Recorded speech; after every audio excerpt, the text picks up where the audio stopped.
Let's turn back to Psalm 91.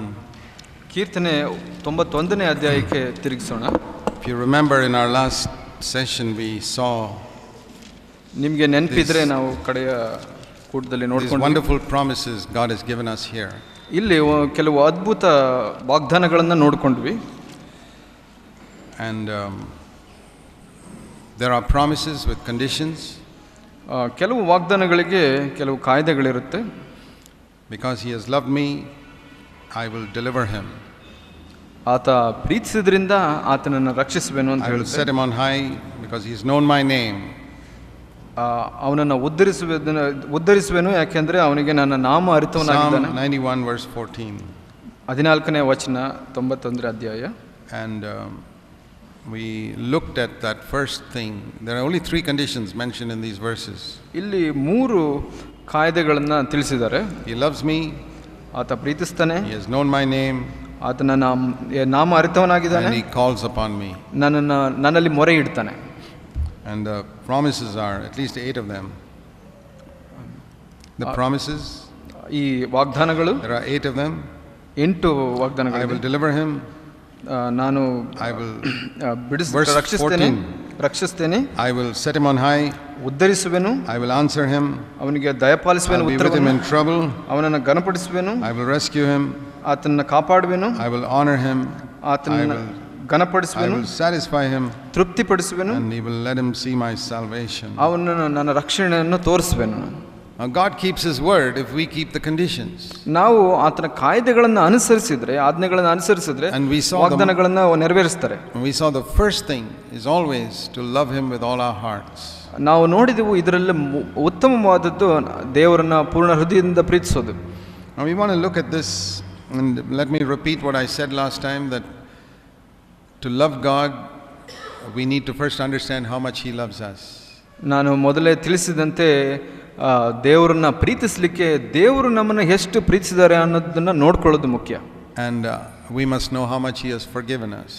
ನಮಗೆ ತಿಳಿದಿರಬೇಕು ದೇವರು ಎಷ್ಟು ನಮ್ಮನ್ನ ಕ್ಷಮಿಸಿದ್ದಾರೆ ಅಂತ. If you don't love the Lord more today, ನೀವು ಇವತ್ತು ಹೆಚ್ಚು ದೇವರನ್ನ ಪ್ರೀತಿಸ್ತಾ ಇಲ್ಲ ಅಂದ್ರೆ it's because you don't know how much he loved you.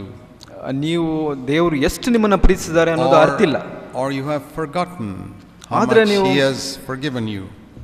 ಇಲ್ಲ ಅಂದ್ರೆ ನೀವು ಮರ್ತಿರಬಹುದು ಎಷ್ಟು ದೇವರು ಕ್ಷಮಿಸಿದ್ದಾರೆ ಅಂತ. I want to show you a verse in that connection. In ಆ ಸಂಬಂಧವಾಗಿ ಒಂದು ವಾಕ್ಯವನ್ನು ತೋರಿಸಲಿಕ್ಕೆ ಇಷ್ಟಪಡ್ತೀನಿ. 2 Peter chapter 1. 2ನೇ ಕೊರಿಂಥ 2ನೇ ಪೇತ್ರ 1ನೇ ಅಧ್ಯಾಯದಲ್ಲಿ verse 9. 9ನೇ ವಚನವನ್ನು ನೋಡ್ಕೊಳ್ಳೋಣ. It says, he who lacks these qualities is blind, having forgotten his purification from his former sins. ಇವುಗಳಿಲ್ಲದವನು ಕುರುಡನಾಗಿದ್ದಾನೆ, ಅವನು ದೂರದೃಷ್ಟಿ ಇಲ್ಲದವನಾಗಿದ್ದು ತನ್ನ ಹಿಂದಣ ಪಾಪಗಳ ಪರಿಹಾರವಾಗಿ ತಾನು ಪರಿಶುದ್ಧನಾದದ್ದನ್ನು ಮರೆತು ಬಿಟ್ಟಿದ್ದಾನೆ. You know what that verse is saying? ನಿಮಗೆ ಗೊತ್ತಾ ಆ ವಾಕ್ಯ ಏನು ಹೇಳ್ತಾ ಇದೆ ಅಂತ? The reason you are spiritually blind is because you have forgotten how many sins you were cleansed from in your past life. ನೀವು ಇಂದು ಕುರುಡರಾಗೋದಕ್ಕೆ ಮುಖ್ಯ ಕಾರಣ ಏನು ಅಂದರೆ ನೀವು ಎಷ್ಟು ಪಾಪಗಳಿಂದ ಕ್ಷಮಿಸಲ್ಪಟ್ಟಿದ್ದೀರಾ ಅನ್ನೋದನ್ನ ಇಂದು ಮರ್ತು ಬಿಟ್ಟಿದ್ದೀರಾ. I don't want to be spiritually blind.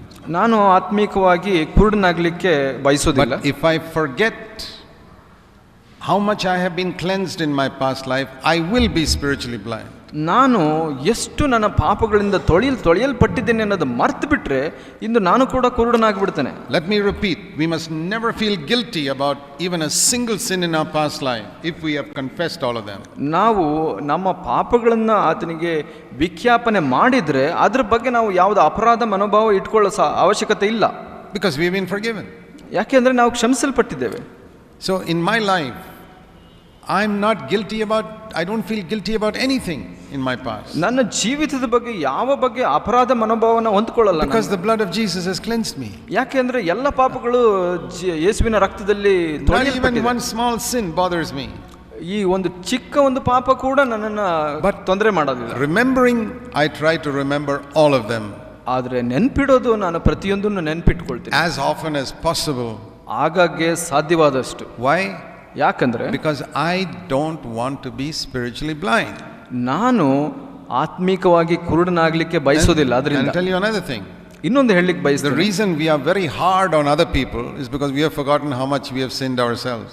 ನಾವು ಬೇರೆಯವ್ರಿಗೆ ಯಾಕೆ ಕಠಿಣವಾಗಿರ್ತೀವಿ ಅಂದ್ರೆ ಇದನ್ನ ನಮ್ಮ ಎಷ್ಟು ಕ್ಷಮಿಸಲ್ಪಟ್ಟಿದೀವೋ ಅದನ್ನು ಮರ್ತು ಬಿಡೋದ್ರಿಂದ. I've seen many believers who are so hard on other people when they do something wrong. ನಾನು ನೋಡಿದ್ದೀನಿ ಬಹಳಷ್ಟು ವಿಶ್ವಾಸಿಗಳು ಬೇರೆಯವರು ಯಾರಾದರೂ ತಪ್ಪು ಮಾಡಿದ್ರೆ ಅವ್ರ ಬಗ್ಗೆ ಬಹಳ ಕಠಿಣವಾಗಿರ್ತಾರೆ. Let me ask you husbands, why are you so hard on your wife? ನೀವು ಗಂಡಂದ್ರಿಗೆ ನಾನು ಕೇಳಲಿಕ್ಕೆ ಇಷ್ಟಪಡ್ತೀನಿ, ಹೆಂಡತಿಯರ ಬಗ್ಗೆ ಯಾಕೆ ಅಷ್ಟು ಕಠಿಣವಾಗಿದ್ದೀರಿ? I'll tell you. ನಾನು ಹೇಳ್ತೀನಿ, Because you have forgotten what a wretched sinner you have been. ಯಾಕೆಂದ್ರೆ ನೀವು ಎಷ್ಟು ದುಷ್ಟ ಪಾಪಿಯಾಗಿದ್ದೀರಾ ಅನ್ನೋದನ್ನ ಮರ್ತು ಬಿಟ್ಟಿದ್ದೀರಾ ಇವತ್ತು. And why are you sisters so hard on your husbands when they do something wrong? ಯಾಕೆ ನೀವು ಸಹೋದರಿಯರು ಗಂಡಂದಿರು ತಪ್ಪು ಮಾಡಿದಾಗ ಎಷ್ಟು ಕಠಿಣವಾಗಿರ್ತೀರಾ? Because you have forgotten what a wretched sinner you were. ಯಾಕೆ ಅಂದ್ರೆ ನೀವು ಎಷ್ಟು ದುಷ್ಟ ಪಾಪಿಗಳಾಗಿದ್ದೀರಾ ಅನ್ನೋದನ್ನ ಮರ್ತು ಬಿಟ್ಟಿದ್ದೀರಾ. It is impossible to be hard on other people when we know what wretched sins God saved you from. ನಾವು ಎಷ್ಟು ದುಷ್ಟ ಪಾಪದಿಂದ ಬಿಡುಗಡೆ ಹೊಂದಿದ್ದೀವಿ ನಾವೇ ಅನ್ನೋದು ತಿಳ್ಕೊಂಡಾಗ ಬೇರೆಯವ್ರ ಬಗ್ಗೆ ಕಠಿಣವಾಗಿರೋದು ಕಡಿಮೆ ಆಗುತ್ತೆ. Let me recommend two things that you must meditate on all your life. ನಿಮ್ಮ ಜೀವಿತಾದ್ಯಂತ ಧ್ಯಾನ ಮಾಡಲಿಕ್ಕೆ ಎರಡು ವಿಷಯಗಳನ್ನು ತಿಳಿಸಲಿಕ್ಕೆ ಬಯಸ್ತೇನೆ. ಅದನ್ನು ಮರಿಬೇಡಿ ಯಾವತ್ತೂ. Always meditate on them. ಯಾವಾಗಲೂ ಅದರ ಬಗ್ಗೆ ಧ್ಯಾನ ಮಾಡಿ. ಒಂದು, how much Jesus loved you, suffered for you.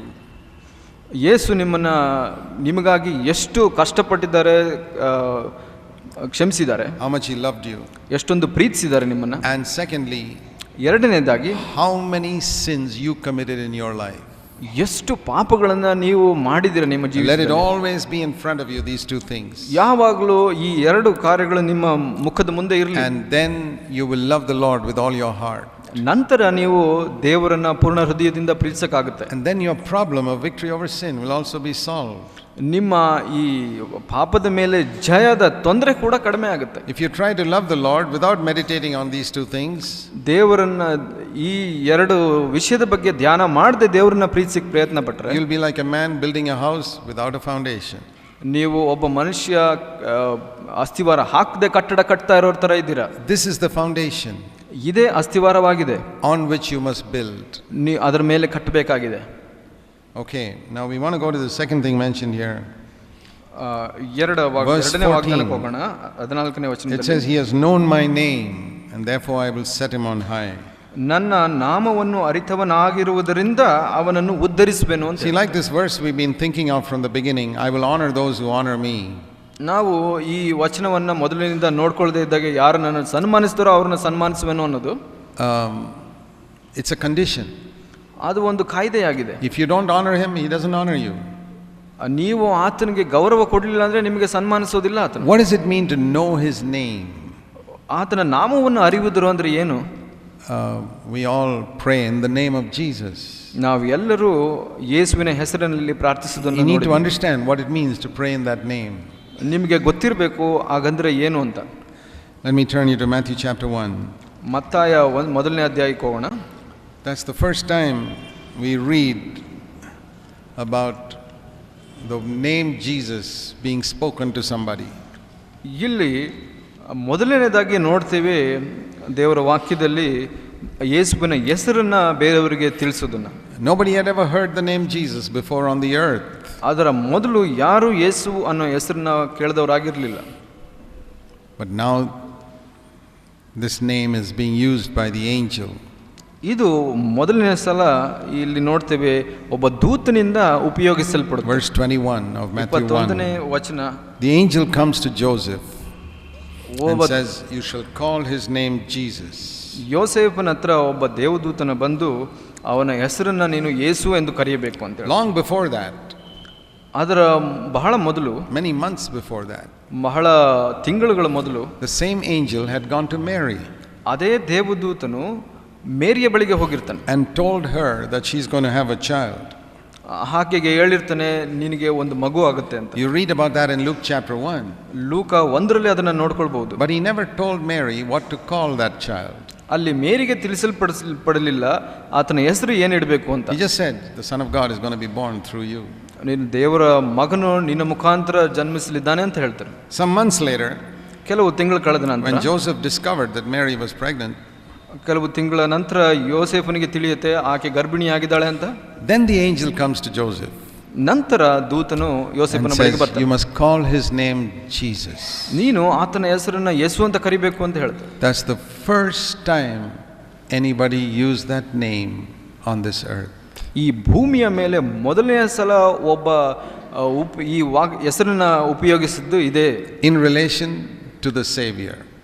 ಈ ರಕ್ಷಕನ ಸಂಬಂಧವಾಗಿ. And that was in Matthew 1:21. ಇಲ್ಲಿ ಅದು ಎಲ್ಲಿದೆ ಅಂದರೆ ಮತ್ತಾಯ 1:21 And then he explains the meaning of that name. ನಂತರ ಆ ಹೆಸರಿನ ಅರ್ಥವನ್ನು ವಿವರಿಸ್ತಾನೆ. So what did we read in Psalm 91?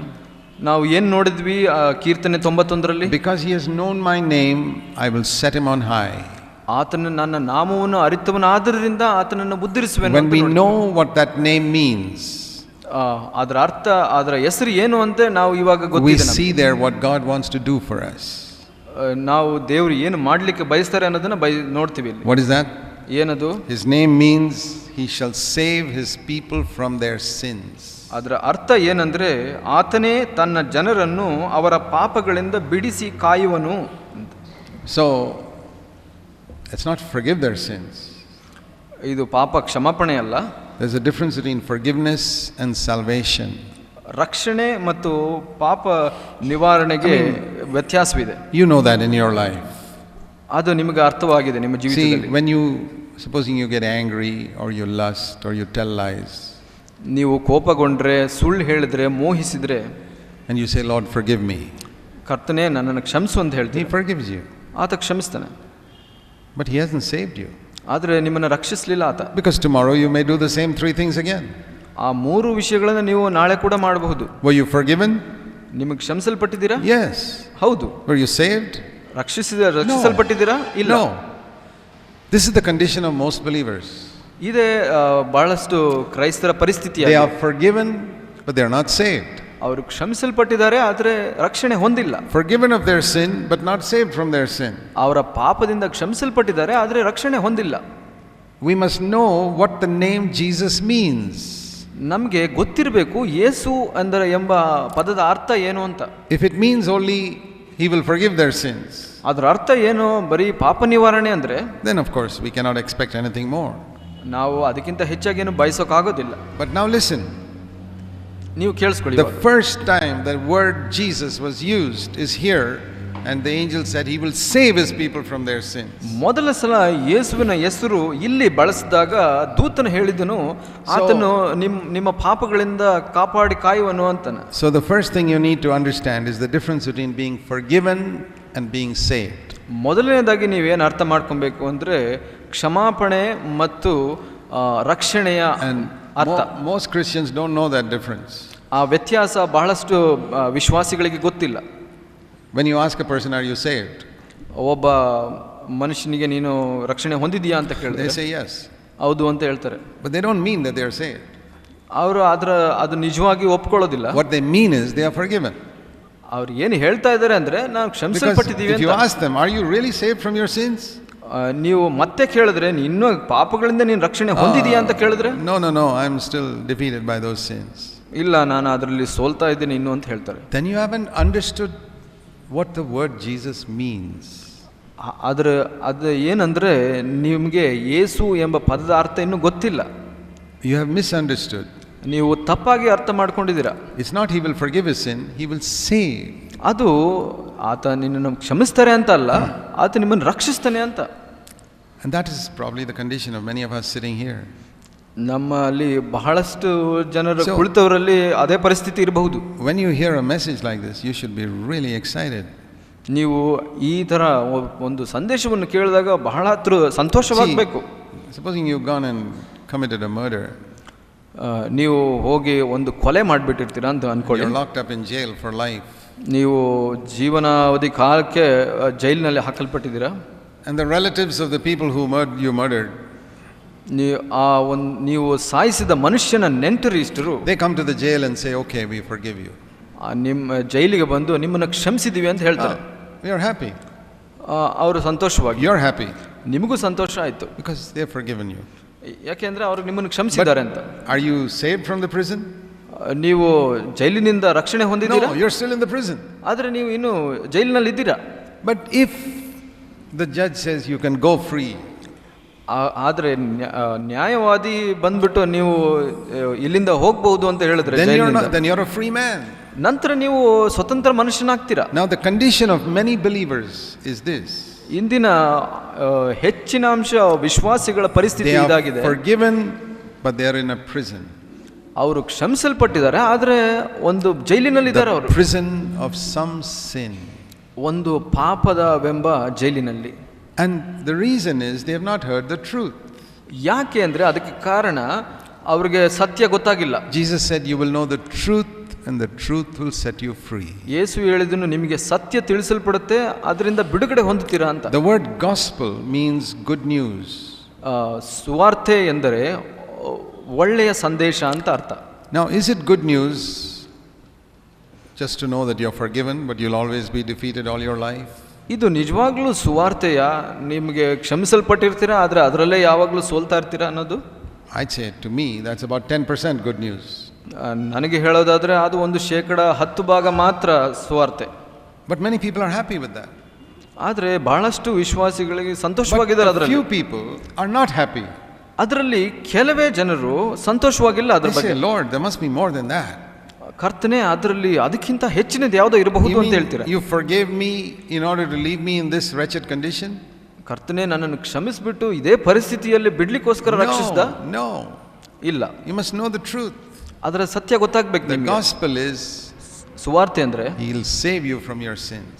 ನಿಮ್ಮನ್ನು ಪಾಪದಿಂದ ಬಿಡಿಸ್ತಾನೆ ಅವನು. Okay, so that's the first thing I want you to know, the difference between being forgiven and being saved. ಇದು ಮೊದಲನೇದಾಗಿ ಪಾಪ ಕ್ಷಮಾಪಣೆ ಮತ್ತು ರಕ್ಷಣೆ ಬಗ್ಗೆ ವ್ಯತ್ಯಾಸ ತಿಳ್ಕೊಳ್ಳಬೇಕು. The second thing I want you to see here is ಎರಡನೇದಾಗಿ in Matthew 1:21 ಮತ್ತಾಯ 1:21 is who is going to save you? ಯಾರು ನಿಮ್ಮನ್ನ ಕಾಪಾಡುವಂತವನು? Are you going to save yourself or is he going to save you? ನೀವೇ ಬಿಡಿಸ್ಕೊಂತೀರಾ ಅಥವಾ ಬೇರೆಯವರು ಆತನು ಬಿಡಿಸ್ತಾನ? If you have fallen into a well, a very deep well, ಒಂದು ಆಳವಾದ ಬಾವಿಯಲ್ಲಿ ಬಿದ್ದಿರ್ತೀರಾ ಅಂದ್ರೆ you can't save yourself. There are no steps to climb up. ನಿಮ್ಮನ್ನು ನೀವು ಕಾಪಾಡ್ಕೊಳ್ಳೋಕ್ಕಾಗಲ್ಲ, ಯಾಕೆಂದ್ರೆ ಅಲ್ಲಿ ಮೆಟ್ಟಿಲಿಲ್ಲ. Somebody from outside has to save you. ಯಾರೋ ಒಬ್ರು ಹೊರಗಡೆಯಿಂದ ಬಂದು ನಿಮ್ಮನ್ನ ಕಾಪಾಡಬೇಕು. This is the second mistake a lot of people make. ಹೆಚ್ಚಿನ ಅಂಶ ಜನರು ಮಾಡುವಂತ ಎರಡನೇ ತಪ್ಪಿದು. What is the first one? ಮೊದಲನೇದು ಯಾವುದು? They believe forgiveness is salvation. ಅವರು ಕ್ಷಮಾಪಣೆಯನ್ನ ರಕ್ಷಣೆ ಅನ್ಕೊಂತಾರೆ. So I hope you've seen that distinction. ಆ ಎರಡು ವ್ಯತ್ಯಾಸಗಳನ್ನ ನೋಡಿದ್ದೀರಾ? and being saved are two different things. ಕ್ಷಮಾಪಣೆ ಮತ್ತು ರಕ್ಷಣೆ ಎರಡು ಬೇರೆ ವಿಷಯಗಳು. The second thing I want you to see is ಎರಡನೇ ವಿಷಯ ಏನಂದ್ರೆ God does not ask you to save yourself. ದೇವರು ನಿಮ್ಮನ್ನೇ ನೀವು ರಕ್ಷಿಸಿಕೊಳ್ಳಬೇಕು ಅಂತ ಹೇಳೋದಿಲ್ಲ. You shall call his name Jesus for he will save his people from their sins. ನೀವು ಆತನನ್ನ ಯೇಸು ಅಂತ ಕರೀತೀರಾ, ಯಾಕೆಂದ್ರೆ ಆತ ನಿಮ್ಮನ್ನ ನಿಮ್ಮ ಪಾಪದಿಂದ ಬಿಡಿಸಿ ಕಾಯುವನು ಅಂತ. So when a person says, brother, I've been trying for so long, I'm not able to get victory. ಒಬ್ಬ ಸಹೋದರ ಬಂದ್ಬಿಟ್ಟು, ಸಹೋದರನೇ ನಾನು ಬಹಳ ಕಷ್ಟಪಡ್ತಾ ಇದ್ದೀನಿ ಆದರೆ ನನಗೆ ಇದರಿಂದ ಜಯ ಸಿಗ್ತಾ ಇಲ್ಲ ಅಂದ್ರೆ, it's like this man who has fallen into a 100-foot well. ಇದು ಹೇಗೆ ಅಂದ್ರೆ ಒಬ್ಬ 100 ಅಡಿ ಆಳದ ಒಂದು ಬಾವಿಯಲ್ಲಿ ಬಿದ್ದೋಗ್ಬಿಟ್ಟು, brother, I've been trying for many years to get out of this well and I can't get out. ಬಹಳ ವರ್ಷದಿಂದ ಪ್ರಯತ್ನ ಮಾಡ್ತಾ ಇದ್ದೀನಿ ಸಹೋದರನೇ, ಆದ್ರೆ ನನಗೆ ಮೇಲೆ ಬರಕ್ ಆಗ್ತಾ ಇಲ್ಲ. I say you can try for another 100 years, you won't be able to get out. ನಾನು ಹೇಳ್ತೀನಿ ಇನ್ನೂ 100 ವರ್ಷ ಪ್ರಯತ್ನಿಸಿ ನೀನು ಬರ್ಲಿಕ್ಕೆ ಸಾಧ್ಯ ಇಲ್ಲ. Somebody else has to pull you out. ಯಾರಾದ್ರೂ ನಿನಗೆ ಮೇಲೆ ಎಳಿಬೇಕು. You got to believe that you cannot save yourself. ನೀವು ನಂಬಬೇಕು ಯಾವುದು ಅಂದ್ರೆ ನಿಮ್ಮನ್ನೇ ನೀವು ರಕ್ಷಿಸಿಕೊಳ್ಳೋಕೆ ಆಗೋದಿಲ್ಲ ಅಂತ. See, in one simple sentence, this is the difference between law and grace. ಈ ಒಂದು ಸರಳವಾದ ವಾಕ್ಯದಲ್ಲಿ ಹೇಳೋದಾದ್ರೆ ಇದೇನೆ ಧರ್ಮಶಾಸ್ತ್ರಕ್ಕೂ ಮತ್ತು ಕೃಪೆಗೂ ವ್ಯತ್ಯಾಸ. In law, you try to save yourself. In grace, somebody else saves you. ಧರ್ಮಶಾಸ್ತ್ರದಲ್ಲಿ ನಿಮ್ಮನ್ನು ನೀವೇ ಕಾಪಾಡ್ಕೊಳ್ಬೇಕು, ಆದರೆ ಕೃಪೆನಲ್ಲಿ ಬೇರೆಯವರು ನಿಮ್ಮನ್ನು ಕಾಪಾಡ್ಕೊಳ್ತಾರೆ. Under the law, there was nobody available to save people. ಧರ್ಮಶಾಸ್ತ್ರದಲ್ಲಿ ಯಾರು ಸಿಗ್ತಾ ಇರಲಿಲ್ಲ ನಿಮ್ಮನ್ನು ಕಾಪಾಡಲಿಕ್ಕೆ. Moses couldn't save anybody.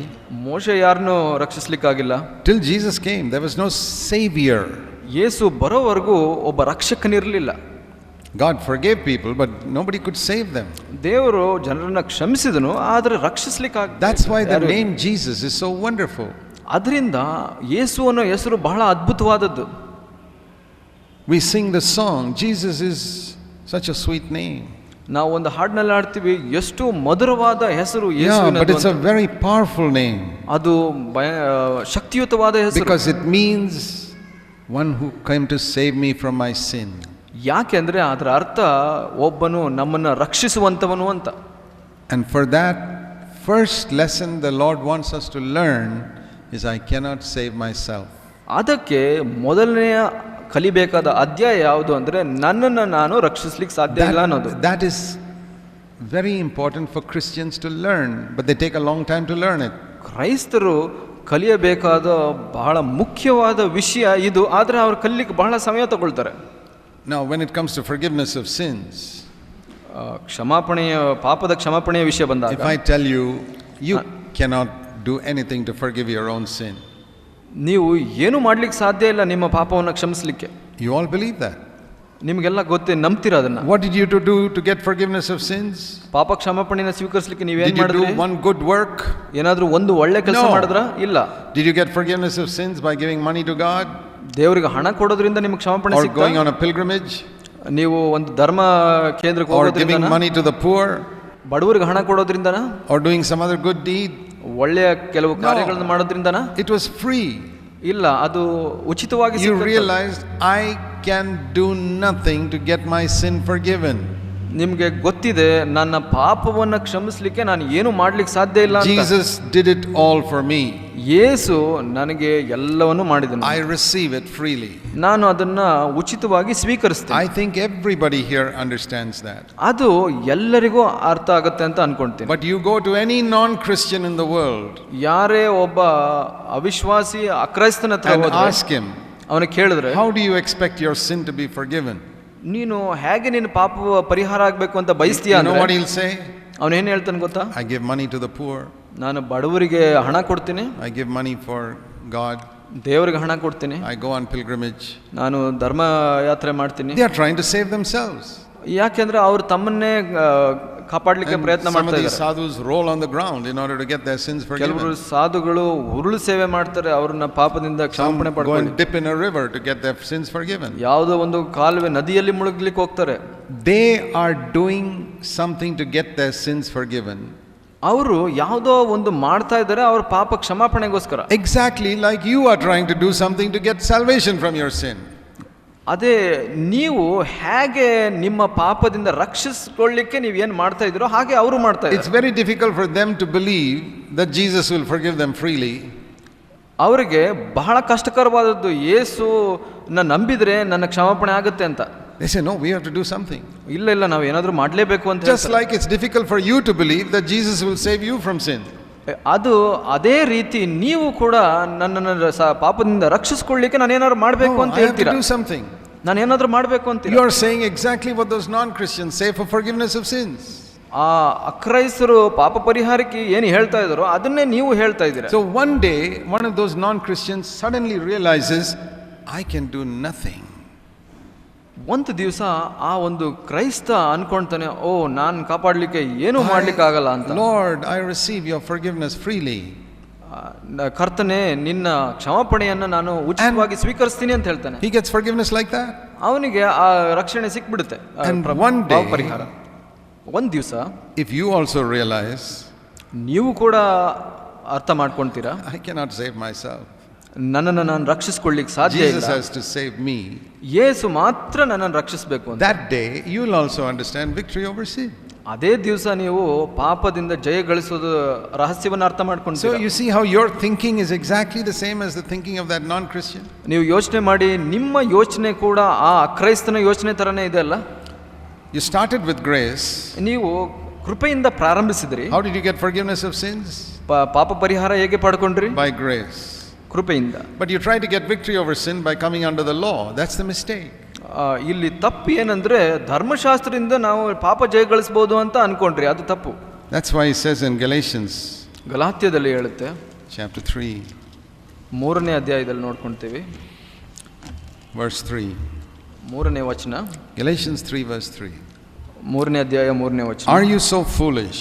Having begun by the Spirit, are you now being perfected by the flesh?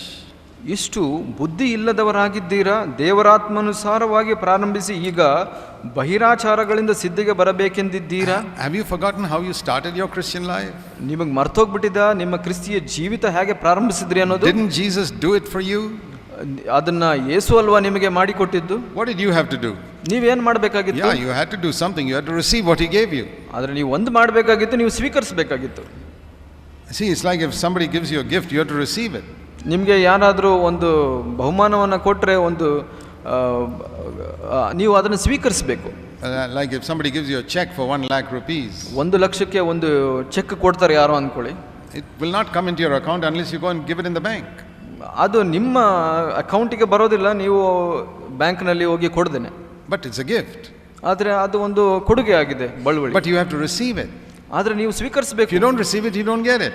ನೀವು ಸ್ವೀಕರಿಸಿಲ್ಲ ಅಂದರೆ ನಿಮಗೆ ಸಿಗಲ್ಲ ಅದು. You go and give it in the bank and you put your signature at the back, you get it. ನೀವು ಬ್ಯಾಂಕ್ನಲ್ಲಿ ಕೊಟ್ಟು ಹಿಂದೆ sign ಮಾಡಿದರೆ, ಸಹಿ ಮಾಡಿದರೆ ಸಿಗುತ್ತೆ. So victory over sin also. ಇಲ್ಲಿ ಪಾಪದ ಜಯ ಕೂಡ ಹಾಗೆ. It's a gift. ಅದು ಒಂದು ಕೊಡುಗೆ ಆಗಿದೆ, ಬಹುಮಾನವಾಗಿದೆ. He will save his people from their sins. ಆತನು ತಮ್ಮ ಜನರ ಪಾಪಗಳಿಂದ ರಕ್ಷಿಸುವಂತವನಾಗಿದ್ದಾನೆ. Many Christians haven't understood this. ಬಹಳಷ್ಟು ಕ್ರೈಸ್ತರಿಗೆ ಇದು ಗೊತ್ತಾಗಿಲ್ಲ. Just like those non-Christians haven't understood that forgiveness is free. ಕ್ರೈಸ್ತರಿಗೆ ಹೇಗೆ ಪಾಪ ಪರಿಹಾರ ಉಚಿತವಾದದಂತ ಗೊತ್ತಿಲ್ವೋ ಹಾಗೇನೆ. Why do we think like this?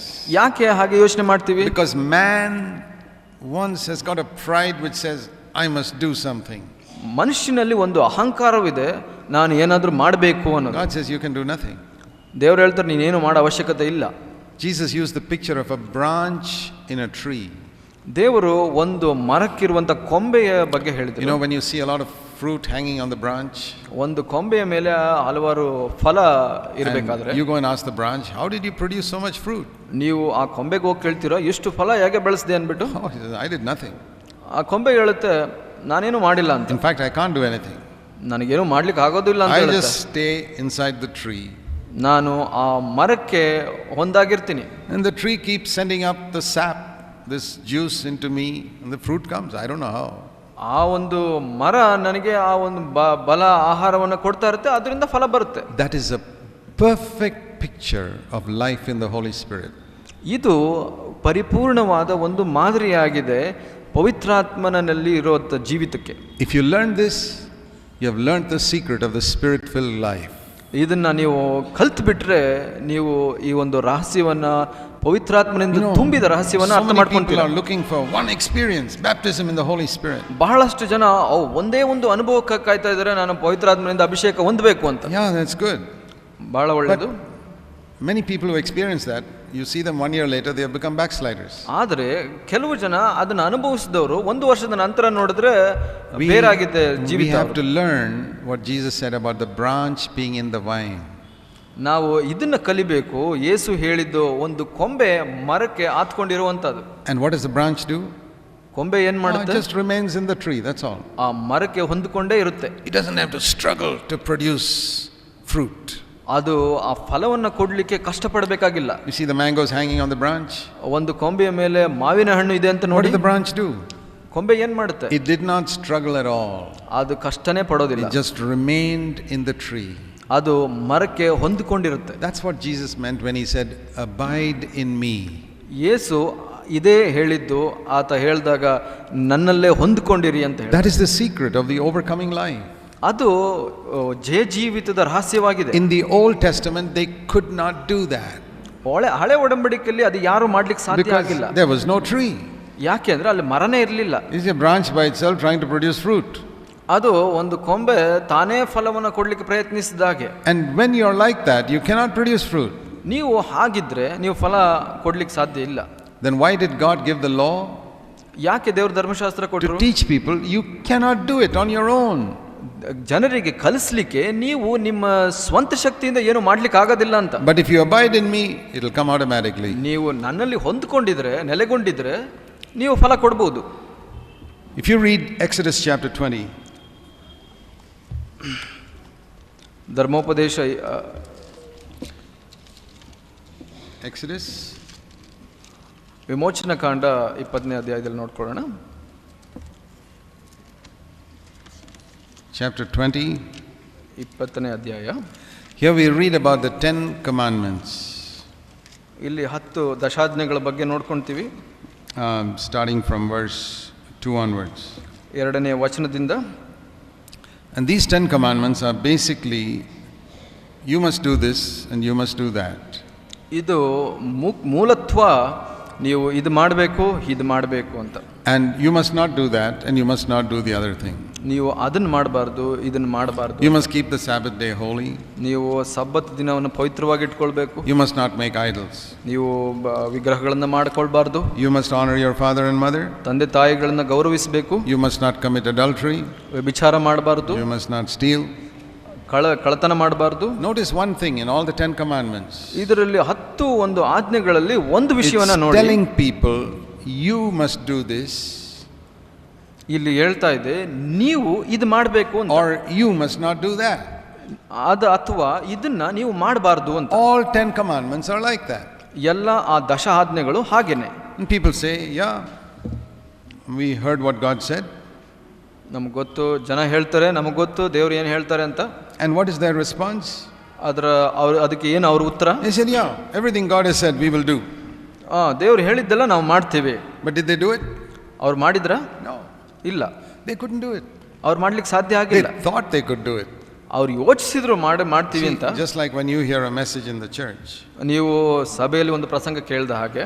You say, yeah, I'm going to do that. ನಾನು ಹಾಗೆ ಮಾಡ್ತೀನಿ. Well, you think you're going to do it, but you're not going to be able to do it. ನೀವು ಅಂದ್ಕೊಂತೀರಾ ನೀವು ಮಾಡ್ತೀನಿ ಅಂತ, ಆದ್ರೆ ಮಾಡ್ಲಿಕ್ಕೆ ಸಾಧ್ಯ ಇಲ್ಲ. But in the New Testament, ಹೊಸ ಒಡಂಬಡಿಕೆಯಲ್ಲಿ, see in Hebrews chapter 8, ಇಬ್ರಿಯ 8ರಲ್ಲಿ ನೋಡ್ಕೊಳ್ಳೋಣ. This is very important to see this chapter. ಇದು ಬಹಳ ಮುಖ್ಯವಾದದ್ದು ಈ ಅಧ್ಯಾಯವನ್ನು ನೋಡ್ಕೊಳ್ಳೋದು. Verse 7. 8ನೇ ಅಧ್ಯಾಯ 7ನೇ ವಚನ ನೋಡೋಣ. Verse 7. 7ನೇ ವಚನ. If the first covenant had been faultless, there would be no need for a second. ಆ ಮೊದಲನೆಯ ಒಡಂಬಡಿಕೆಯು ದೋಷವಿಲ್ಲದ್ದಾಗಿದ್ದರೆ ಎರಡನೆಯ ಒಡಂಬಡಿಕೆಯ ಅವಕಾಶವು ಬರುತ್ತಿರಲಿಲ್ಲ. Which is the first covenant? ಯಾವುದು ಮೊದಲನೇ ಒಡಂಬಡಿಕೆ? What we read in Exodus 20. ಆ ಒಂದು ವಿಮೋಚನ ಕಾಂಡ 20ರಲ್ಲಿ ನೋಡಿದ್ವಲ್ಲ. You must not do that. You must do this. You must not do that. ಇದು ಮಾಡಬೇಕು, ಇದು ಮಾಡಬಾರ್ದು, ಇದು ಮಾಡಬೇಕು, ಇದು ಮಾಡಬಾರ್ದು ಅಂತ. God says it was faulty. ಆದರೆ ಅದು verse 7, chapter 8 verse 7. ಅದು 7ನೇ ವಚನದಲ್ಲಿ ನೋಡ್ತೀವಿ, ಅದು ದೋಷವಿದ್ದದ್ದು. There was something wrong with it. ಅದರಲ್ಲಿ ಒಂದು ದೋಷವಿತ್ತು. What was wrong with it? ಅದರಲ್ಲಿ ಏನು ದೋಷ ಇತ್ತು? Nobody could keep it. ಅದು ಯಾರು ನಡೆಸಲಿಕ್ಕೆ ಸಾಧ್ಯವಾಗ್ತಾ ಇರಲಿಲ್ಲ. Nobody could keep that commandment. ಅದು ಆ ಆಜ್ಞೆನ ಯಾರು ನಡೆಸಲಿಕ್ಕೆ ಸಾಧ್ಯವಾಗ್ತಾ ಇರಲಿಲ್ಲ. And God knew that. ದೇವ್ರಿಗೆ ಗೊತ್ತಿತ್ತದು. Then why did he give it? ಯಾಕೆ ಕೊಟ್ರು? To teach people you can't do it. ಜನರಿಗೆ ಕಲಿಸ್ಲಿಕ್ಕೆ ನಿಮ್ಮ ಕೈಯಲ್ಲಿ ಸಾಧ್ಯವಿಲ್ಲ ಅಂತ ಹೇಳಿ. Because we are so stubborn. ನಾವು ಅಷ್ಟು ಮೊಂಡು ಹೃದಯದವರಾಗಿದ್ದೀವಿ. I mean, even I've seen in the church, no matter how much you preach this, people still think, yeah, I can get victory over sin. ನಾನು ನೋಡಿದ್ದೀನಿ, ಸಭೆಯಲ್ಲಿ ಎಷ್ಟು ಪ್ರಸಂಗಿಸಿದ್ರು ಜನ ಅಂದ್ಕೊಂತಾರೆ, ಓ ನಾನು ಮಾಡ್ತೀನಿ ಇದನ್ನ. Because we are so proud. ನಾವು ಅಷ್ಟು ಅಹಂಕಾರಿಗಳು. We think I can do it. I can overcome my anger. I can overcome my lust. ನಾನು ಜಯಗಳಿಸ್ತೀನಿ, ನಾನು ಮೋಹವನ್ನು ಜಯಗಳಿಸ್ತೀನಿ, ಕೋಪವನ್ನು ಜಯಗಳಿಸ್ತೀನಿ ಅಂತಾರೆ. God says, okay, go ahead and try. ದೇವರು ಹೇಳ್ತಾರೆ, ಸರಿ ಹೋಗಿ ಮಾಡಿ ಅಂತ. It's like the disciples who said, we can catch fish. ಯಾರೋ ಒಬ್ಬ ಶಿಷ್ಯ ಹೇಳಿದಾಗೆ, ಓ ನಾವು ಮೀನನ್ನ ಹಿಡಿತೀವಿ ಅಂತ ಹೇಳಿದಾಗ God said, okay, go ahead and try. ದೇವರು ಹೇಳಿದ್ರು, ಹೋಗಿ ಮುಂದೆ ಹೋಗಿ ಪ್ರಯತ್ನಿಸು. And you know, they tried all night in John 21, they got nothing. ಯೋಹಾನ 21ರಲ್ಲಿ ನೋಡ್ತೀವಿ, ಪೂರ್ಣ ರಾತ್ರಿ ಪ್ರಯತ್ನ ಪಟ್ಟು ಅವ್ರಿಗೇನು ಸಿಕ್ಲಿಲ್ಲ. Did God know beforehand they'll get nothing? ದೇವರಿಗೆ ಗೊತ್ತಿತ್ತ ಮೊದಲೇ ಅವ್ರಿಗೇನು ಸಿಕ್ಕಲ್ಲ ಅಂತ? Yeah, he knew that. ಅವನಿಗೆ ಗೊತ್ತಿತ್ತು. But they didn't know it. ಆದ್ರೆ ಅವ್ರಿಗೆ ಗೊತ್ತಿರಲಿಲ್ಲ. Does God know before you start trying for victory over sin that you can't make it? ದೇವ್ರಿಗೆ ಗೊತ್ತಿದೆಯಾ ನೀವು ಈ ಪಾಪದ ಮೇಲೆ ಜಯಕ್ಕೆ ಪ್ರಯತ್ನಿಸುವಾಗ ನಿಮಗೆ ಆಗೋದಿಲ್ಲ ಅಂತ? He knows it. ಅವ್ರಿಗೆ ಗೊತ್ತಿಲ್ಲ. But you don't know it. ಆದ್ರೆ ನಿಮಗೆ ಗೊತ್ತಿಲ್ಲ. You may take 20 years to know that I cannot get victory over sin. ನಿಮಗೆ 20 ವರ್ಷ ತಗೊಳ್ಬಹುದು ಇದು ನನ್ನ ಕೈಯಲ್ಲಿ ಮಾಡ್ಲಿಕ್ಕೆ ಆಗಲ್ಲ ಅಂತ ತಿಳ್ಕೊಳ್ಳಿಕ್ಕೆ. Then God has to wait 20 years. ಆದ್ರೆ ಅದರಿಂದ ದೇವರು 20 ವರ್ಷ ಕಾಯಬೇಕಾಗುತ್ತೆ. Some people learn it in 1 year, then God has to wait only 1 year with them. ಕೆಲವು ಜನರು ಒಂದೇ ವರ್ಷದಲ್ಲಿ ತಿಳ್ಕೊಂತಾರೆ, ದೇವರು ಒಂದೇ ವರ್ಷ ಕಾಯ್ತಾರೆ. The sooner you learn that, the quicker God can lead you to victory. ಎಷ್ಟು ಬೇಗ ನೀವು ತಿಳ್ಕೊಂತೀರೋ ಅಷ್ಟು ಬೇಗ ದೇವರು ನಿಮಗೆ ಜಯ ಜೀವಿತಕ್ಕೆ ನಡೆಸ್ತಾರೆ. What is that? ಏನದು? Without Jesus you can do nothing.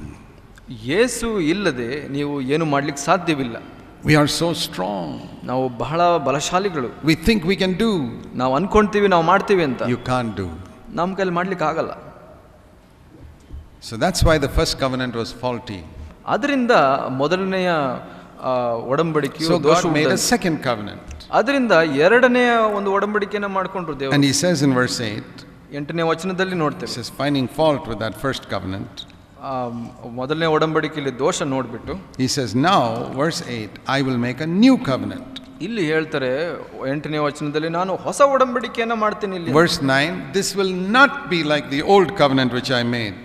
ಇದು ಆ ಒಂದು ಹೊಸ ಹಳೆ ಒಡಂಬಡಿಕೆಯ ತರ ಇರೋದಿಲ್ಲ ಅಂತ ಹೇಳುತ್ತೆ. What is the difference? ವ್ಯತ್ಯಾಸವೇನು? Verse 10, this is the covenant that I will make. ಈ ಒಂದು ಒಡಂಬಡಿಕೆನ ನಾನು ಮಾಡ್ತಾ ಇದ್ದೀನಿ ನಿಮ್ಮ And ಜೊತೆ. in the next 3 verses, ನಂತರದ 3 he ವಚನಗಳಲ್ಲಿ tells us about the new covenant. ಹೊಸ ಒಡಂಬಡಿಕೆಯ ಬಗ್ಗೆ ವಿವರಿಸ್ತಾರೆ. And notice one big difference. ಇದರ ಮುಖ್ಯ ವ್ಯತ್ಯಾಸವನ್ನ ನೋಡಿ. He never says, you shall do this and you shall not do that. ಅವರು ಹೇಳೋದೇ ಇಲ್ಲ ನೀವು ಇದು ಮಾಡಬೇಕು ಇದು You ಮಾಡಬಾರ್ದು, must not do that, you must do this. ನೀವು ಇದು ಮಾಡಬಾರ್ದು ಇದು ಮಾಡಬೇಕು ಇಲ್ಲ. Not even once. ಒಂದು ಸಲ ಕೂಡ ಹೇಳಲ್ಲ. What does he say? ಏನು ಹೇಳ್ತಾರೆ? I will do this, ನಾನು ಇದು I ಮಾಡ್ತೀನಿ, will do this, ನಾನು ಮಾಡ್ತೀನಿ, I will do this. ನಾನು ಮಾಡ್ತೀನಿ. See that, verse 10. 10ನೇ ವಚನ ಮಧ್ಯಭಾಗದಿಂದ ನೋಡಿ. Middle. I will put my law into their mind. ನನ್ನ ಆಜ್ಞೆಗಳನ್ನು ಅವರ ಮನಸ್ಸಿನಲ್ಲಿ I will write them on their heart. ಅವರ ಹೃದಯದ ಮೇಲೆ I ಅವುಗಳನ್ನು will be ಬರೆಯುವೆನು. their God. ನಾನು ಅವರ They ದೇವರಾಗಿ shall be my people. ಅವರು ನನ್ನ ಪ್ರಜೆಗಳಾಗಿರುವರು. All shall know me, verse 11. 11ನೇ ವಚನ. Middle. ಎಲ್ಲರೂ ನನ್ನನ್ನು ಅರ್ಥಕೊಳ್ಳುವರು. I will be merciful to their iniquities. ನಾನು ಅವರ ದುಷ್ಟತೆಗಳಿಗೆ Verse ಕ್ಷಮೆ 12. ಕೊಡುವೆನು. And I will remember their sins no more. ಅವರ ಪಾಪಗಳನ್ನು ನಾನು ನೆನಪಿಗೆ ತರುವುದಿಲ್ಲ. Do you see a big difference between Exodus 20 and Hebrews 8? ಇದರ ಮಧ್ಯೆ ಇರುವಂತ ದೊಡ್ಡ ವ್ಯತ್ಯಾಸವನ್ನು ನೋಡ್ತೀರಾ ವಿಮೋಚನಕಾಂಡ 20ರಲ್ಲಿ ಮತ್ತು ಇಬ್ರಿಯ 8ರಲ್ಲಿ. If you have understood that, then you have understood the new covenant. ಇದನ್ನ ಅರ್ಥ ಮಾಡ್ಕೊಂಡ್ರೆ ನೀವು ಹೊಸ ಒಡಂಬಡಿಕೆಯನ್ನು ಅರ್ಥ ಮಾಡ್ಕೊಂಡಿದ್ದೀರಾ. It is all in the name of Jesus. ಇದು ಎಲ್ಲ ಯೇಸುವಿನ ಹೆಸರಲ್ಲಿ ಸ್ಥಾಪಿತವಾದದ್ದು. He ಆತ will save his people from their sins. ಆತನು ತನ್ನ ಪ್ರಜೆಗಳನ್ನು ಪಾಪದಿಂದ ಕಾಯುವನು. That is the entire emphasis on the New Testament. ಅದೇ ಪೂರ್ಣ ಹೊಸ ಒಡಂಬಡಿಕೆಯ ವಿಚಾರಣೆಯಾಗಿದೆ. The book of Jude. ಯೂದನ ಅಧ್ಯಾಯ ನೋಡ್ಕೊಳ್ಳೋಣ. It's just before Revelation. ಪ್ರಕಟಣೆಯ ಮೊದಲನೇ ಹಿಂದಿನ ಪುಸ್ತಕ. Jude in verse 24. 24ನೇ ವಚನ ನೋಡೋಣ. He is able to keep you from falling. ಎಡ ಬೀಳದಂತೆ ನಿಮ್ಮನ್ನು ಕಾಪಾಡುವುದಕ್ಕೂ ತನ್ನ ಪ್ರಭಾವದ ಕ್ಷಮದಲ್ಲಿ ನಿಮ್ಮನ್ನು ನಿರ್ದೋಷಿಗಳನ್ನಾಕಿ ಹರ್ಷದೊಡನೆ ನಿಲ್ಲಿಸುವುದಕ್ಕೂ ಶಕ್ತನಾಗಿರುವ ನಮ್ಮ ರಕ್ಷಕನಾದ ಒಬ್ಬನೇ ದೇವರು ನಮ್ಮ ಕರ್ತನಾದ ಯೇಸು ಕ್ರಿಸ್ತನ ಮೂಲಕ ಅಂತ. He is able to keep you from stumbling. ಆತನು ನಮ್ಮನ್ನ ಎಡವಿ ಬೀಳದಂತೆ ಕಾಪಾಡುವನು ಅಂತ ಹೇಳಿ. He is able to make you stand in the presence of his glory blameless with great joy. ಆತನು ತನ್ನ ಪ್ರಭಾವದ ಸಮಕ್ಷಮದಲ್ಲಿ ನಿಮ್ಮನ್ನು ನಿರ್ದೋಷಿಗಳನ್ನಾಗಿ ನಿಲ್ಲಿಸುವುದಕ್ಕೆ ಶಕ್ತನು ಅಂತ ಹೇಳುತ್ತೆ. Who's going to do that? ಯಾರು ಮಾಡ್ತಾರೆ ಅದನ್ನ? Okay, let's take the second thing first. ಎರಡನೇ ವಿಷಯನ ಮೊದಲು ತಗೊಳ್ಳೋಣ. Let me ask you. ನಾನು ಕೇಳಲಿಕ್ಕೆ Who can make you stand in the presence of his glory blameless with great joy? ಯಾರು ನಿಮ್ಮನ್ನ ದೇವರ ಪ್ರಭಾವದ ಸಮಕ್ಷಮದಲ್ಲಿ ನಿರ್ದೋಷಿಯನ್ನಾಗಿ ನಿಲ್ಲಿಸಲು ಶಕ್ತನಾದವನು? I don't think any of you will say, I can do that myself. ನನಗೆ ನಂಬಿಕೆ ಇದೆ ನಿಮ್ಮಲ್ಲಿ ಯಾರು ಅದನ್ನು ಹೇಳಿಕ್ಕೆ ಸಾಧ್ಯ ಇಲ್ಲ. I say only the Lord can do that. Only ಕರ್ತನ ಮಾಡ್ಲಿಕ್ಕೆ ಸಾಧ್ಯ. But the first thing also it says the same way, he is able to keep you from falling. ಅದರಲ್ಲಿ ಮೊದಲನೇ ವಿಷಯಗಳು ಹಾಗೆ ನೀವು ಯಾವತ್ತೂ ಎಡವಿ ಬೀಳದಂತೆ ಕಾಪಾಡುವಂತವನು ಅವನೇ ಅಂತ ಅಂದ್ಬಿಟ್ಟು. It took me many years to understand that. ನನಗೆ ಕೂಡ ಬಹಳ ವರ್ಷ ಹಿಡಿತು ಇದನ್ನು ತಿಳ್ಕೊಳ್ಳಿಕ್ಕೆ. But the day I understood it, ನಾನು ತಿಳ್ಕೊಂಡಿದ್ದ ದಿವಸ changed my life. ಅದು ನನ್ನ ಜೀವಿತವನ್ನು ಬದಲಾಯಿಸಿತು. Now you can hear it 100 times, one day it clicks. Now I saw it. ನೀವು 100 ಸಲ ಕೇಳಬಹುದು, ಆದರೆ ಒಂದು ದಿವಸ ಅರ್ಥವಾಗುತ್ತೆ. But when you see it, it will change your life. ನೀವು ಯಾವತ್ತು ಅದನ್ನ ನೋಡ್ತೀರಾ ಅದು ಅವತ್ತು ನಿಮ್ಮ ಜೀವಿತ ಬದಲಾಗುತ್ತೆ. It's a very simple truth. ಇದು ಬಹಳ ಸರಳವಾದ ಸತ್ಯ. Without me, Jesus says, you can do nothing. ಯೇಸು ಹೇಳಿದನು, ನಾನಿಲ್ಲದೆ ನೀವು ಏನು ಮಾಡ್ಲಿಕ್ಕೆ ಸಾಧ್ಯ ಇಲ್ಲ ಅಂತ. That's John 15 verse 5. ಯೋಹಾನ 15:5ನೇ ವಚನದಲ್ಲಿ. See, this is like a coin. ಇದು ಒಂದು ನಾಣ್ಯದಂತೆ. Just remember it like this. ಇದನ್ನ ಈ ತರ ನೆನಪಿಟ್ಕೊಳ್ಳಿ. First of all, John 15 verse 5.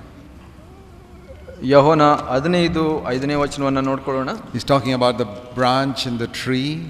ಇಲ್ಲಿ ಒಂದು ದ್ರಾಕ್ಷಾ ಬಳ್ಳಿ ಮತ್ತು ಕೊಂಬೆಯ ಬಗ್ಗೆ ಮಾತಾಡ್ತಾ ಇದೆ. The branch can bear no fruit without the tree. ಒಂದು ಕೊಂಬೆ ಫಲವನ್ನು ಕೊಡಬಹುದು ಒಂದು ಮರದಲ್ಲಿ. The last part of verse 5. 5ನೇ ವಚನ ಹೇಳುತ್ತೆ, without me you can do nothing. ಇಲ್ಲಿ ಕಡೆಯ ಭಾಗ ಹೇಳುತ್ತೆ, ನೀವು ನನ್ನನ್ನು ಬಿಟ್ಟು ಏನೂ ಮಾಡಲಾರೆ ಅಂತ. That is one of the greatest truths we need to learn. ಅದು ಒಂದು ಮಹತ್ವದ ಸತ್ಯವಾಗಿದೆ, ನಾವು ಕಲಿಬೇಕಾಗಿರುವಂಥದ್ದು. You turn the coin over. ನೀವು ಆ ನಾಣ್ಯವನ್ನು ತಿರುಗಿಸಿ. And it's written there, Philippians 4:13. Philippi 3:13 ನೋಡ್ತೇವೆ. Philippians 4. ಕ್ಷಮಿಸಿ, ಫಿಲಿಪ್ಪಿ 4ನೇ ಅಧ್ಯಾಯ 13ನೇ ವಚನ. I can do everything through Christ who strengthens me. 13ನೇ ವಚನ ನೋಡ್ಕೊಳ್ಳೋಣ. ನಾನಂತೂ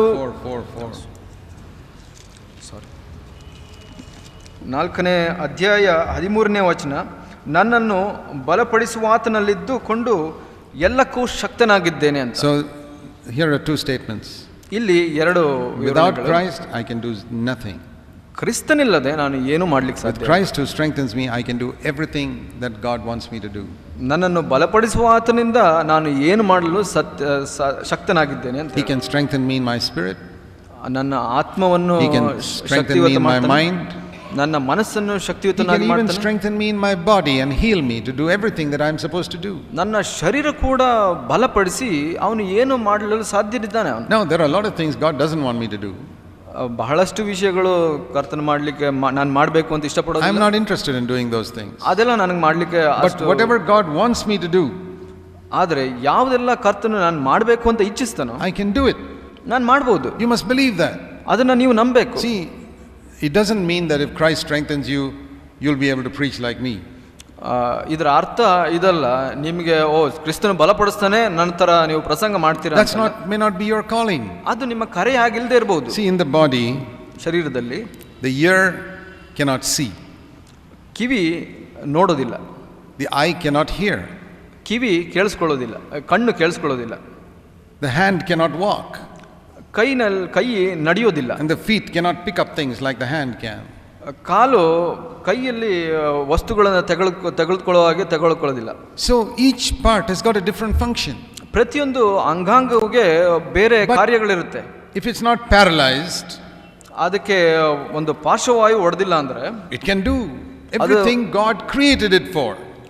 ಅದು ದೇವರು ಯಾಕೆ ಸೃಷ್ಟಿ ಮಾಡಿದರೋ ಅದು ಎಲ್ಲ ಕಾರ್ಯಗಳನ್ನು ನೆರವೇರಿಸುತ್ತೆ. If the eye is not paralyzed, ಕಣ್ಣಿಗೆ ಪಾರ್ಶ್ವವಾಯು ತಗಲಿಲ್ಲ ಅದು ನೋಡುತ್ತೆ. And that's what he's saying. Whatever God has called me to do, I can do it through Christ who strengthens me. ದೇವರು ನನ್ನನ್ನು ಏನು ಮಾಡಲಿಕ್ಕೆ ಕರೆದಿದ್ದಾರೋ ಅದನ್ನ ಮಾಡಲಿಕ್ಕೆ ನಾನು ಶಕ್ತಿ. That's why we need to be filled with the Holy Spirit all the time. ಅದರಿಂದ ನಾವು ಪ್ರತಿ ಸಮಯದಲ್ಲೂ ಪವಿತ್ರಾತ್ಮ ಭರಿತರಾಗಿರಬೇಕು. Christ strengthens us through filling us with his Holy Spirit. ಕ್ರೈಸ್ತನು ನಮ್ಮನ್ನ ಪವಿತ್ರಾತ್ಮನಿಂದ ತುಂಬಿಸೋದ್ರೊಂದಿಗೆ ನಮ್ಮನ್ನ ಶಕ್ತಪಡಿಸುತ್ತಾನೆ. Not that he filled me with the Holy Spirit 10 years ago. 10 ವರ್ಷದ ಹಿಂದೆ ನಮ್ಮನ್ನ ಪವಿತ್ರಾತ್ಮನಿಂದ ತುಂಬಿಸಿದ್ರಿಂದ ಅಲ್ಲ. That's like saying I put petrol into my scooter tank 10 years ago. ಅದು ಹೇಳೋದು ಹೀಗೆ, ನಾನು ನನ್ನ ಸ್ಕೂಟರ್ಗೆ 10 ವರ್ಷದ ಹಿಂದೆ ಪೆಟ್ರೋಲ್ ಹಾಕಿದೆ ಅಂತ ಅಂದ್ಬಿಟ್ಟು ನಾನು ತುಂಬಿಸಿದೆ. I filled it. ನಾನು ತುಂಬಿಸಿದೆ. What's the use of that? ಅದರಿಂದ ಪ್ರಯೋಜನ ಏನು? Scooter is not moving today because it's empty now. ಇವತ್ತು ಯಾಕೆ ಅದು ಮುಂದೆ ಹೋಗ್ತಾ ಇಲ್ಲ ಅಂದ್ರೆ ಅದು ಖಾಲಿ ಆಗಿದೆ. I need to have my tank filled all the time. ನಾನು ಯಾವಾಗಲೂ ನನ್ನ ಟ್ಯಾಂಕ್ ತುಂಬಿರಬೇಕು ಅಂತ ಬಯಸ್ತೇನೆ. And I can do everything that God wants me to do. ಅದರಿಂದ ನಾನು ಕರ್ತನು ಏನೆಲ್ಲ ಬಯಸ್ತಾನೋ ನಾನು ಮಾಡಬೇಕು ಅಂತ ಅದು ಮಾಡಲು ಶಕ್ತನಾಗಿದ್ದೇನೆ. You must believe that. ಅದನ್ನ ನೀವು ನಂಬಬೇಕು. God can strengthen you to do every single thing that he wants you to do. ನೀವು ಏನೆಲ್ಲ ಮಾಡಬೇಕು ಅಂತ ಆತ ಬಯಸ್ತಾನೋ ಆತನು ನೀವು ಮಾಡಲಿಕ್ಕೆ ನಿಮ್ಮನ್ನು ಬಲಪಡಿಸಲಿಕ್ಕೆ ಶಕ್ತನಾಗಿದ್ದಾನೆ. That was not possible under the Old Testament. ಅದು ಹಳೆ ಒಡಂಬಡಿಕೆಯಲ್ಲಿ ಸಾಧ್ಯ ಇರಲಿಲ್ಲ. But today, ಇವತ್ತು what does it say? Because he has known my name, I will set him on high. ಇದ್ರ ಏನು ಹೇಳುತ್ತೆ, ಆತ ನನ್ನ ನಾಮವನ್ನು ಅರಿತವನಾದ್ರಿಂದ ಆತನನ್ನು ಉನ್ನತಪಡಿಸುತ್ತಾನೆ. Many people use the name Jesus. ನಾವು ಯೇಸುವಿನ ಹೆಸರನ್ನ we pray in the name of Jesus. ನಾವು ಬಳಸ್ತೇವೆ, ನಾವು ಪ್ರಾರ್ಥಿಸ್ತೇವೆ. You know what you're actually saying to God? ನೀವು ಏನು ಹೇಳ್ತಾ ಇದ್ದೀರಾ ಗೊತ್ತಾ ದೇವರಿಗೆ? Father, this is my request. ದೇವರೇ ಇದು ನನ್ನ ಅವಶ್ಯಕತೆ. I am praying in the name of one who came to save me from my sins. ನಾನು ನನ್ನನ್ನು ಕಾಪಾಡಲಿಕ್ಕೆ ಬಂದ ಆ ಕರ್ತನ ಹೆಸರಲ್ಲಿ ಪ್ರಾರ್ಥಿಸ್ತಾ ಇದ್ದೀನಿ. Remember that.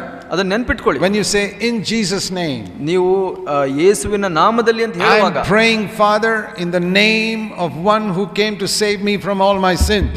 ನನ್ನ ಎಲ್ಲಾ ಪಾಪಗಳಿಂದ ರಕ್ಷಿಸಲಿಕ್ಕಾಗಿ ಬಂದ ಯೇಸುವಿನ ಹೆಸರಲ್ಲಿ ನಾನು ಪ್ರಾರ್ಥಿಸ್ತಾ ಇದ್ದೀನಿ. Most Christians who pray in the name of Jesus don't even know that.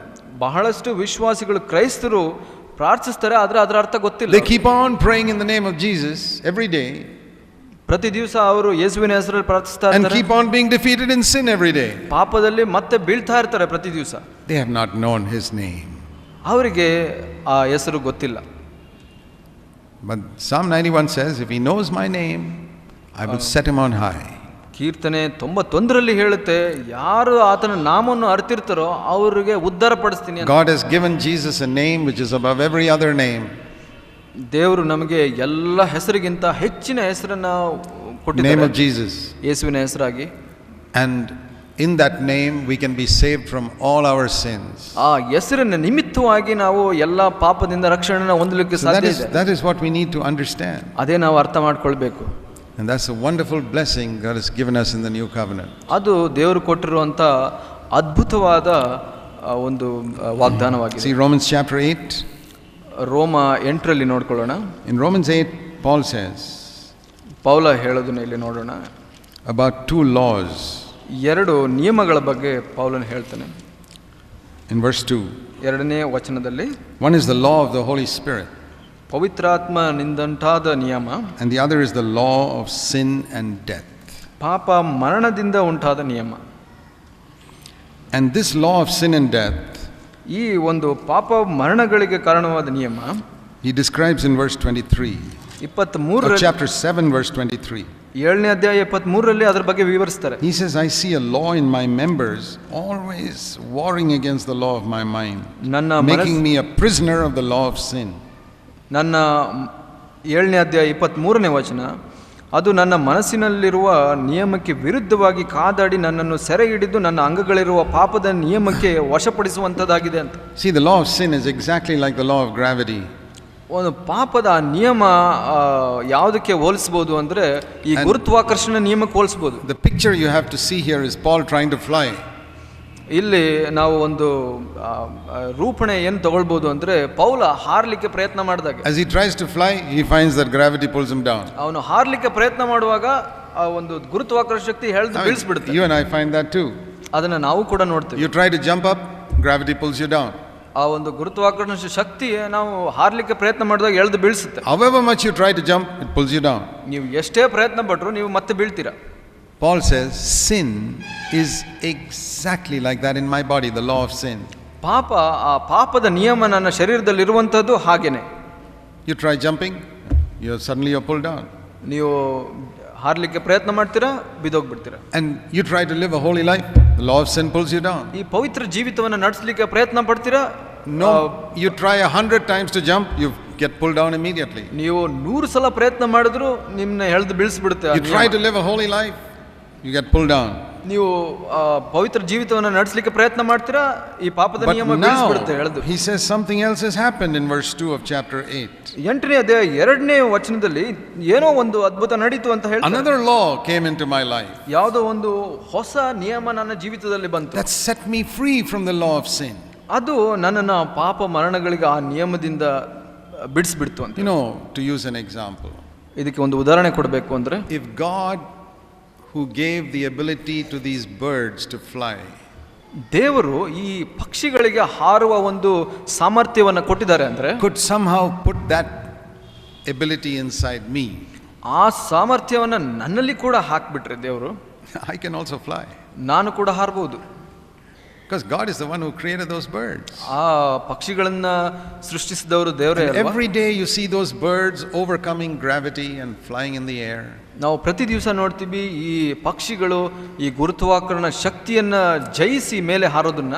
How wonderful it is to be a bird. ಬಹಳ ಅದ್ಭುತವಾದದ್ದಲ್ಲ ಒಂದು ಪಕ್ಷಿ ಇರೋದು.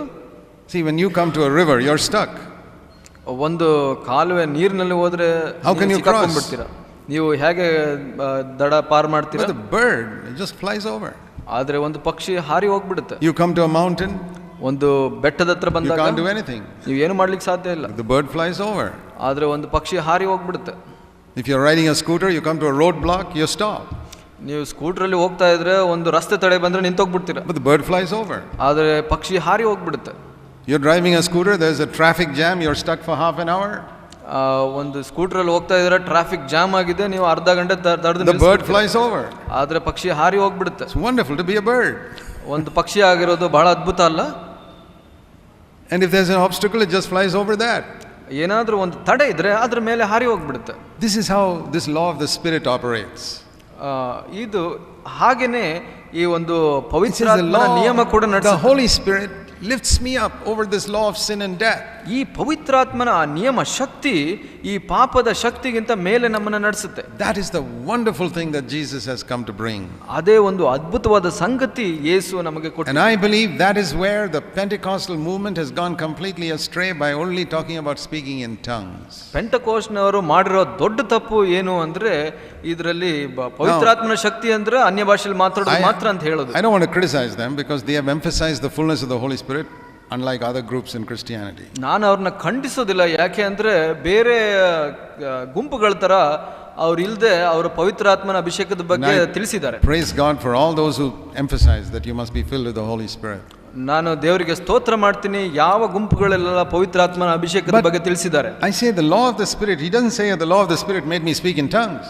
ಇಲ್ಲಿ ಆ ಒಂದು ಪವಿತ್ರಾತ್ಮನ ನಿಯಮ ನಾನು ಅನ್ಯ ಭಾಷೆಯಲ್ಲಿ ಮಾತಾಡಬೇಕು ಮಾಡ್ತು ಅಂತ Thank God for that gift. ಅದಕ್ಕೆ ನಾವು ಸ್ತೋತ್ರ ಮಾಡೋಣ. But the law of the Spirit made me free from the law of sin and death. ಪವಿತ್ರಾತ್ಮನ ನಿಯಮ ನನಗೆ ಪಾಪದ ನಿಯಮದಿಂದ ಬಿಡಿಸ್ತು. That is the meaning of knowing his name. ಅದೇ ಯೇಸುವಿನ ನಾಮವನ್ನು ಅರ್ಥ ಮಾಡಿಕೊಳ್ಳೋದು. What is the meaning of his name? ಏನು ಯೇಸುವಿನ ನಾಮ ಅರ್ಥ? ಆತ. He. ಆತ. He will save his people from their sins. ಆತ ತನ್ನ ಜನರನ್ನ ಪಾಪದಿಂದ ಬಿಡಿಸಿ ಕಾಯುವಾತನು. ಹೇಗೆ? By putting inside them his Holy Spirit. ಪವಿತ್ರಾತ್ಮನ ಶಕ್ತಿಯನ್ನ ಅವರಲ್ಲಿ ತುಂಬಿಸೋದ್ರ ಮೂಲಕ. The law of Moses was 10 commandments.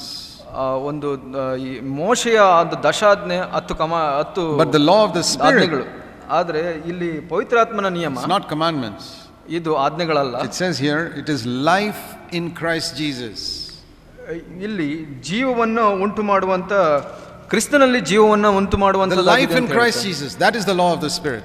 ಆ ಕ್ರಿಸ್ತನ ಜೀವವನ್ನು ಉಂಟು ಮಾಡುವಂತದ್ದು. It's not a law of written commandments. ಇಲ್ಲಿ ಒಂದು ಬರೆದಿರುವಂತ ಒಂದು ಆಜ್ಞೆಗಳಾಗಿಲ್ಲ. The law of the Spirit is a life that comes into me. ಇದು ಆ ಒಂದು ಪವಿತ್ರಾತ್ಮನ ನಿಯಮ ನನ್ನಲ್ಲಿ ಬರುವಂತದ್ದು. The life, ಜೀವಿತ, that is the law of the Spirit. ಅದೇ ಒಂದು ಪವಿತ್ರಾತ್ಮನ ನಿಯಮ. A life like the life of the bird coming into me and lifting me up. ಆ ಒಂದು ಪಕ್ಷಿಯಲ್ಲಿ ಆ ಒಂದು ಜೀವ ಬಂದು ಹೇಗೆ ಮೇಲೆತ್ತುತ್ತೋ ಹಾಗೆ ಆ ಜೀವ ನನ್ನಲ್ಲಿ ಬಂದು Christ Jesus comes into me through the Holy Spirit. ಆ ಪವಿತ್ರಾತ್ಮನ ಮೂಲಕ ಆ ಯೇಸು ಕ್ರಿಸ್ತನ ಜೀವಿತ ನನ್ನಲ್ಲಿ ಬಂದು ಮೇಲೆ ಎತ್ತುತ್ತೆ. What does the Holy Spirit bring into my life? ಪವಿತ್ರಾತ್ಮ ಏನು ನನ್ನ ಜೀವಿತದಲ್ಲಿ ತಗೊಂಡು the life of Jesus. ಆ ಒಂದು ಯೇಸುವಿನ ಜೀವವನ್ನು ನನ್ನಲ್ಲಿ ತುಂಬಿಸಿದ. The same life that enabled him to overcome sin can enable me now to overcome sin. ಯೇಸುವಿನಲ್ಲಿ ಯಾವ ಶಕ್ತಿ ಯಾವ ಜೀವ ಅವನಲ್ಲಿ ಆ ಪಾಪದಿಂದ ಜಯಗಳಿಸಲಿಕ್ಕೆ ಸಹಾಯ ಮಾಡ್ತೋ ಅದೇ ಜೀವ ಶಕ್ತಿ ನನ್ನಲ್ಲಿ ಬರುವಂತದ್ದು. When a man says I'm filled with the Spirit but I'm defeated by sin, I said how can that be? ಅದಕ್ಕೆ ನಾನು ಹೇಳ್ತೀನಿ, ಒಬ್ಬ ಮನುಷ್ಯ ನಾನು ಪವಿತ್ರಾತ್ಮನ ತುಂಬಿದ್ದೀನಿ ಆದರೆ ಪಾಪದಲ್ಲಿ ಬೀಳ್ತೀನಿ ಅಂತ ಹೇಳಿದ್ರೆ ಅದು ಹೇಗೆ ಸಾಧ್ಯ ಅಂತ ಕೇಳ್ತೀನಿ. That's like saying I've got the life of the bird but I can't fly. ಅದು ಹೇಳೋದು ಹೇಗೆ ಅಂದ್ರೆ ನನಗೆ ಪಕ್ಷಿಯ ಜೀವಿತ ಇದೆ ಆದ್ರೆ ನನಗೆ ಹಾರ್ಲಿಕ್ಕೆ ಆಗೋದಿಲ್ಲ ಅಂತ. How can that be? ಅದು ಹೇಗೆ ಸಾಧ್ಯ? You know, a lot of people have doctrine but they don't have power. ಬಹಳಷ್ಟು ಜನಕ್ಕೆ ಸಿದ್ಧಾಂತ ಇದೆ ಆದ್ರೆ ಅವ್ರಿಗೆ ಶಕ್ತಿ ಇಲ್ಲ. Has a hen got wings? ಒಂದು ಕೋಳಿಗೆ ರೆಕ್ಕೆಗಳಿದೆಯಾ? Yes or no? ಹೌದಾ ಇಲ್ವಾ? Can it fly? ಆದ್ರೆ ಅದು ಹಾರುತ್ತಾ? No. ಇಲ್ಲ. This is exactly how many Christians are. ಬಹಳಷ್ಟು ಕ್ರೈಸ್ತರು ಕೂಡ ಹಾಗೆ. All the doctrine is there. ಎಲ್ಲ ಬೋಧನೆಗಳು ಸರಿಯಾಗಿದೆ. They are still crawling on the earth. ಆದ್ರೆ ಇನ್ನು ಭೂಮಿ ಮೇಲೆ ನರಳ್ತಾ ಇದ್ದಾರೆ. Look at that eagle. That's got wings and it can fly. ಆ ಹದ್ದು ನೋಡಿ, ಅದಕ್ಕೆ ರೆಕ್ಕೆ ಇದೆ ಆದ್ರೆ ಅದು ಹಾರುತ್ತೆ. God wants to give us the power of the Holy Spirit. ದೇವರು ಆ ಪವಿತ್ರಾತ್ಮನ ಶಕ್ತಿಯನ್ನು ಕೊಡಲಿಕ್ಕೆ ಬಯಸ್ತಾರೆ. Let's pray. ಪ್ರಾರ್ಥಿಸೋಣ. Heavenly Father, ಪರಲೋಕ ತಂದೆಯವರೇ, It's so easy to understand things in our head. ನಮ್ಮ ಮನಸ್ಸಿನಲ್ಲಿ ಬುದ್ಧಿಯಲ್ಲಿ ಈ ವಿಷಯಗಳನ್ನು ತಿಳ್ಕೊಳ್ಳೋದು ಬಹಳ ಸುಲಭ ಸ್ವಾಮಿ. Lord, bring reality into our life. ನಮ್ಮ ಜೀವಿತದಲ್ಲಿ ಆ ನೈಜತ್ವವನ್ನು ನಿಜವನ್ನ ತಂದು ಕೊಡು ಸ್ವಾಮಿ. Where sin has no power over us. ಪಾಪ ನಮ್ಮ ಮೇಲೆ ಅಧಿಕಾರವೇ ಇಲ್ಲದೆ ಇರುವಂಥ ಜೀವಿತವನ್ನು ಕೊಡು ಸ್ವಾಮಿ. We pray in Jesus' name. ಯೇಸುವಿನ ನಾಮದಲ್ಲಿ ಬೇಡ್ತೀವಿ. Amen.